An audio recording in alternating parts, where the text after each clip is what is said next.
සුබ දවසක්. මේ ලෝකේ ඕනෙම ස්ත්‍රී රත්නයක් දත් ටික මද්දලා මූණ හොදලා සෙන් පවුඩර් දාලා පොටි කපලා ෆිලර් ටිකක් අතුල්ලලා පේන්ට් එකක් දුන්නාම සුර දූතිය වගේ පේනවා. ඉතින් බෝනික් වගේ ඉන්නකොට ඕනෙ මිනිහෙකුට ආසයි. ඉතින් මිනිස්සු කරන වැඩිදුර හිතන්නේ නැතුව ගෙවල් වලට එක්කන් යනවා. ඉතින් එතනින් පස්සේ වෙන දේවල් මම කියන්නේ නැතුව මම හිතුවා ඒ වගේ මොඩිෆයි වෙච්ච තවත් කාන්තාර රත්නයක් ගැන කතා කරන්න. මොකද මට එහෙම කතා නොකර බැරි මේ ආණ්ඩුවේ ටීබී සරත් එහෙම ඔය ගණේමුල්ල සංජීව ඝාතනයේ ප්‍රධාන සැකකාරයෙක් වෙච්ච ඉෂාර් සෙවන්ති සම්බන්ධයෙන් සිරාම රෙකමෙන්ඩේෂන් එකක් දුන්නා. එතකොට ඔය ගණේමුල්ල සංජීව ඝාතනය සිද්ධ වෙන්නේ 2025 ජූලි මාසේ 19 වෙනිදා. මේ ඉෂාර් සෙවන්ති කියන කාන්තාව තවත් හමුදාවෙන් පැන ආපු ඉලක්කයට වෙඩි තියන්න පුළුවන් දක්ෂ වෙඩිකාරයෙකුත් එක්ක නීතිඥවරුන් විදියට සැරසිලා කොළඹ මහේස්ත්‍රාත් අධිකරණයේ අධිකරණ භූමියට ඇතුල් වෙනවා. ඉතින් කවුරුත් හිතන්නේ නැහැ මේ නීතිඥවරුන් නොවේයි කියලා. මොකද ඔවුන්ගේ අතේ තියෙනවා ඒ නීතිඥවරුන් විතර පරිහරණය කරන පොත්පත් කීපයක්.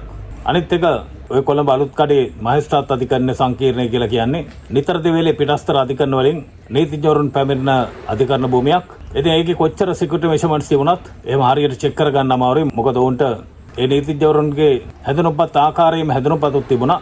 ඉතින් මේ ගණේමුල්ල සංජීව ඝාතනයෙන් පස්සේ ඉෂාර් සෙවන්ති අතුරුදහන් වෙනවා. ඇය ඉන්න තැනක් කිසි කෙනෙකුට හොයාගන්න බැරි වෙනවා.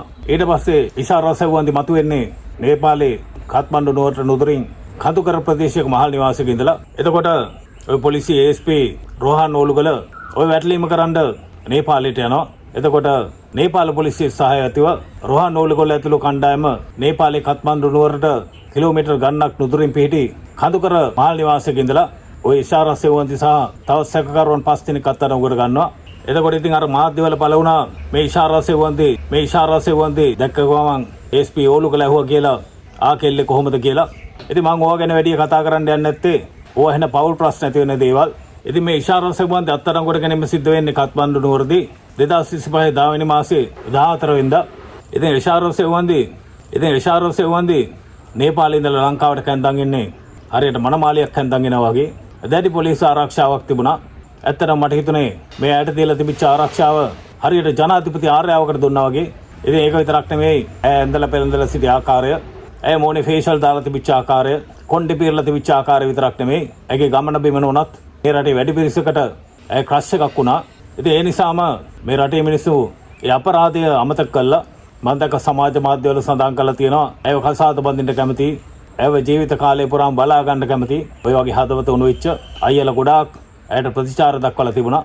ඉතින් තව අයියලා සෙට් එකක් ඇයගේ නඩුවට වියදම් කරන්න සූදානම්ින් හිටියා. ඉතින් කොහොම වුණත් මොන අපරාධකාරයක් වුණත් මට හිතෙනවා ලංකාවේ ඔය සමහර ගෑනුන්ට වැඩිය මේ ඉෂාර් සෙවන්ති වාසනාවන්තයි කියලා. මොකද මෙච්චර මිනිමෙරුම් නඩුවක සැකකාරයෙක් වෙච්ච ඉෂාර් සෙවන්ති මෙච්චර සැලකුම් ලබන්නේ මට හිතෙනවා ඇය කරව පෙර පිනකින් වෙන්න ඕනේ. ඉතින් අර බන්ධනාගාර නිලධාරීන් වුණත් පොලිස් නිලධාරීන් වුණත් ඈත් එක්ක කටයුතු කරේ බොහොම සහයෝගයෙන්.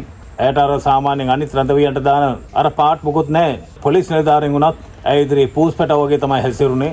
ඉතින් මේ ඉෂාර් සෙවන්ති සම්බන්ධයෙන් ලොකු කතිකාවතක් ඇති වෙන්න හේතුව ඇය මේ ඊයේ පෙරේද දවසක ඇයගේ නඩුව තිබුණා කොළඹ මහේස්ත්‍රාත් අධිකරණයේ. ඒ අධිකරණ භූමියට ඇය ඊටාම ලස්සනට සැරසිලා ඇය බන්ධනාගාර බස් එකෙන් බැස්සේ හරියට බැංකොක් සවාරියකට යනවා වගේ. ඇය අරගෙන ආවා ෆොරින් ට්‍රැවලින් බෑග් එකක්. ඉතින් ඒකත් බිම දිගේ ඇදගෙන මේ ඉෂාර් සෙවන්ති කෙලින්ම ආවේ අධිකරණ භූමියට. ඉතින් මමත් ඕන තරම් ඔය අධිකරණයේ සැකකරුවන් ගේනවා දැකලා තියෙනවා බන්ධනාගාර බස් වලින්. ඒ වුණාට මේ වගේ ලස්සනට ට්‍රැවලින් බෑග් එකක් අරගෙන ඒ අධිකරණ නිලධාරීන්ගේ සහයෝගයත් ඇතිව මේ වගේ තාලද දාපු ගෑණික් මම ඔය දැක්කමයි. ඉතින් ඇය එනකොට ආවේ අත්විලංගු එහෙම නැත්නම් මාංචු දාගෙන නෙමෙයි. ඉතින් ඇය ගාතේ අත්විලංගු එහෙම නැත්නම් මාංචු නොතිබීමත් ඇය ට්‍රැවලින් බෑග් එකකුත් අදගෙන අධිකරණ භූමියට පැමිණීමත් මේ රටේ ජනතාවගේ කතාබහට ලක් වුණා. ඒ කියන්නේ අවධානයට ලක් වුණා.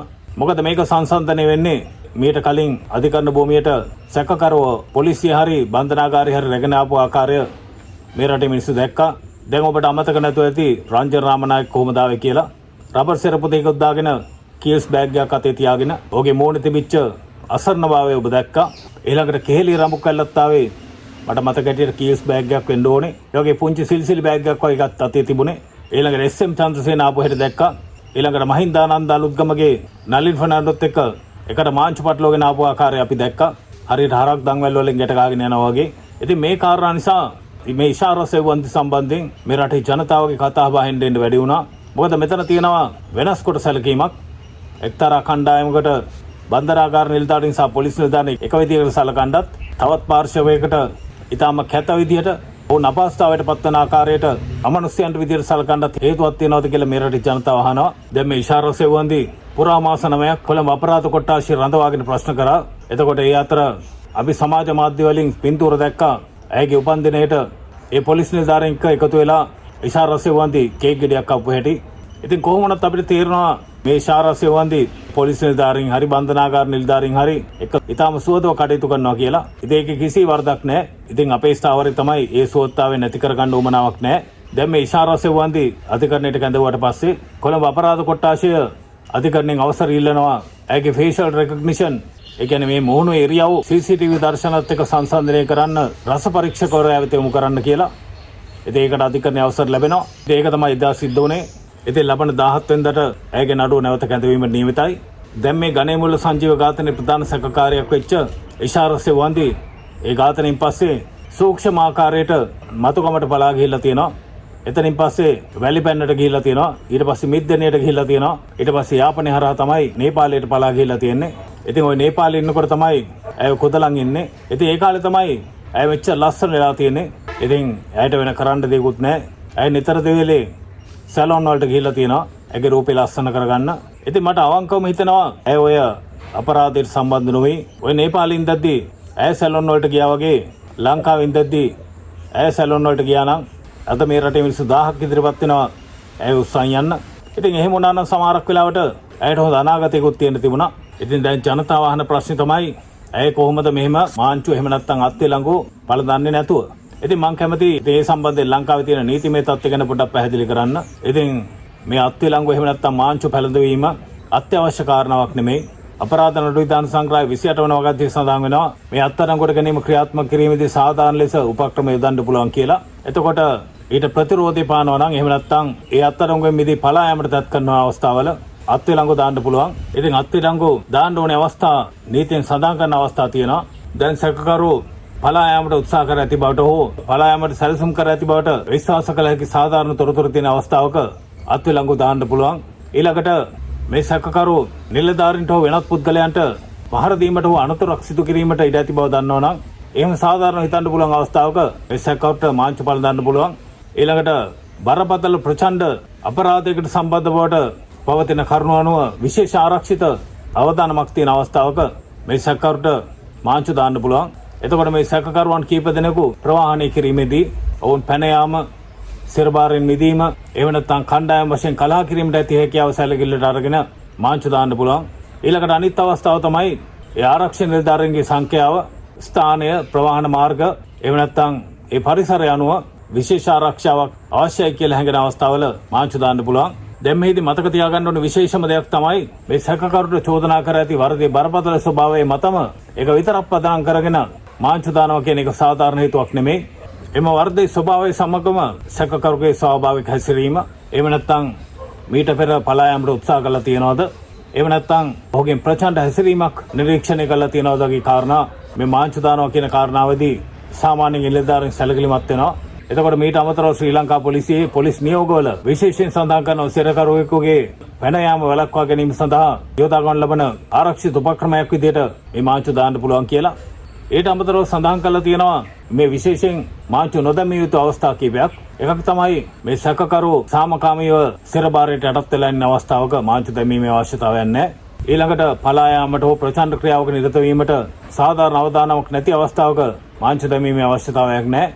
ඉතින් ඒ වගේ අවස්ථාවක අත්විලංගු නොතබා ඒ නිලධාරීන්ගේ අධීක්ෂණය යටතේ ඒ සැකකරුවන් තැබීම ප්‍රමාණවත් කියලා සඳහන් වෙනවා. ඒ වගේම බන්ධනාගාර පනතේ 89 වන වගන්තියේ පිටතව ආරක්ෂක ස්ථානයක සිටින සිරකරුවෙකුට ප්‍රචණ්ඩත්වය, කලාකාරී හැසිරීම, කැරලිකාර විදිහට හැසිරීම, එව නැත්නම් පලා යාම හෝ සිරකරුවෙකු සිරබාරයෙන් මුදා හැරීම වැළැක්වීමේ පූර්ව උපක්‍රමයක් හැටියට මේ විදිහට මාංචු දාන්න පුළුවන්. ඉතින් ඒ කොයි මාංචු දෙමිල්ලත් මේ සිරකරුවන්ගේ පරිගැනීමක්, එව නැත්නම් ඔවුන්ට වෙනස් කොට සැලකීමක්, එහෙම නැත්නම් අවමාන සහගත සැලකීමක්, කෲර ආකාරයට සැලකීමක්, එහෙම නැත්නම් ඒක වදබන්ධනයක් විදිහට සැලකෙනවා නම් ඒ මාංචු දැමීම නොකළ යුතුයි. මොකද ඒක නෙමේ මාංචු දැමීමේ බලාපොරොත්තුව. දැන් මගේ නිරීක්ෂණය අනුව නම් සාමාන්‍යයෙන් ওই කාන්තාර රැඳවියන්ට මාංචු දාන්නේ නැහැ. සාමාන්‍යයෙන් ওই පිරිමි සිරකරුවන්ට තමයි මාංචු දාන්නේ.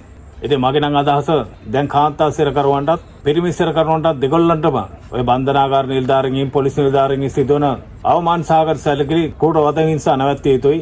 මොකද ඒක නෙමෙයි මේ කෙනෙක් බන්ධනාගාරගත කිරීමෙන් හෝ සිරදඬුවම් නියම කිරීමේ නීතිය බලාපොරොත්තු වෙන්නේ. දැන් මගේ ස්ථාවරය වෙන්නේ කොයිලාවකත් ඉෂාරා සෙව්වන්තිට තියෙන පහසුකම් නවත්තන්න කියන එක නෙමෙයි. ඉෂාරා සෙව්වන්තිට දීලා තියෙන පහසුකම් අනිත් රැඳවියන්ට ලබා දෙන්න කියන එක.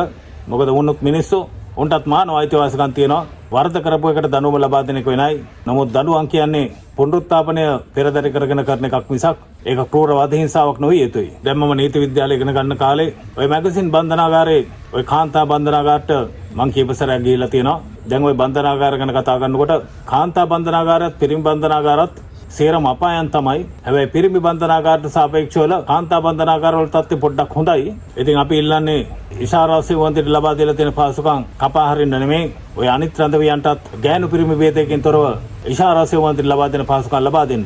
මොකද ඒ බන්ධනාගාර කාලා තියෙන්නේ වෙන කවුරුවත් නෙමෙයි. ඒ බන්ධනාගාර නිලධාරීන් විශේෂයෙන් බන්ධ පොලිසිය. ඉතින් බන්ධනාගාරට කුරුගෙන යන්නේ බන්ධනාගාර නිලධාරීන්.